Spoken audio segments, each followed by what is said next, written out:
क्यों भगवान शिव अर्धनारीश्वर रूप में पूजे जाते हैं? भगवान शिव के अर्धनारीश्वर स्वरूप की कथा सिर्फ एक धार्मिक कथा नहीं, बल्कि गहरा दार्शनिक और आध्यात्मिक संदेश भी समेटे हुए है।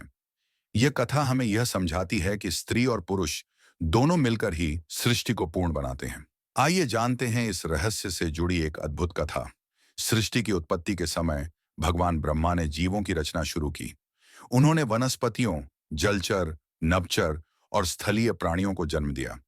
लेकिन जब उन्होंने मनुष्यों की सृष्टि की, तो उन्होंने देखा कि प्रजनन और संतति विस्तार संभव नहीं हो पा रहा था। ब्रह्मा जी ने विचार किया कि जब तक सृष्टि में पुरुष और स्त्री का संतुलन नहीं होगा, तब तक संसार आगे नहीं बढ़ सकता। परंतु उन्होंने देखा कि भगवान शिव पूर्णतः एक योगी और विरक्त महायोगेश्वर हैं, जो किसी भी भौतिक संसार के मोह में नहीं पड़ते। ब्रह्मा जी और अन्य देवताओं ने सोचा कि अगर भगवान शिव स्वयं इस संतुलन को धारण करें, तो यह संसार के लिए एक महत्वपूर्ण संदेश होगा।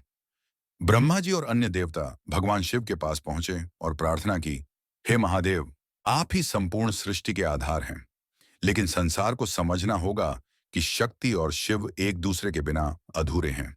आप अपनी लीला से इसे प्रकट करें। भगवान शिव मंद मंद मुस्कुराए और कहा, शक्ति और शिव एक ही हैं। स्त्री और पुरुष दो नहीं, बल्कि एक ही ऊर्जा के दो रूप हैं। जब तक यह दोनों एक नहीं होते, तब तक सृष्टि भी अधूरी है। यह कहकर उन्होंने अपनी योग माया शक्ति का प्रयोग किया और अपने शरीर के आधे हिस्से को देवी पार्वती के स्वरूप में बदल दिया। भगवान शिव के इस दिव्य स्वरूप को देखकर समस्त देवता विस्मित हो गए। उनके शरीर का दायां भाग शिव के रूप में पुरुष तत्व का प्रतीक बना और बायां भाग देवी शक्ति के रूप में स्त्री तत्व का। इस अद्भुत रूप का दर्शन कर ब्रह्मा जी, विष्णु जी और सभी देवताओं ने नतमस्तक होकर कहा, हे प्रभु, आपने संसार को यह दिखा दिया कि स्त्री और पुरुष एक दूसरे के बिना अधूरे हैं। सृष्टि के संचालन के लिए इन दोनों का मिलन आवश्यक है। यह कथा हमें क्या सिखाती है?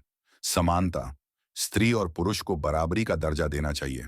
संतुलन, जीवन में किसी भी चीज की अधिकता नहीं होनी चाहिए।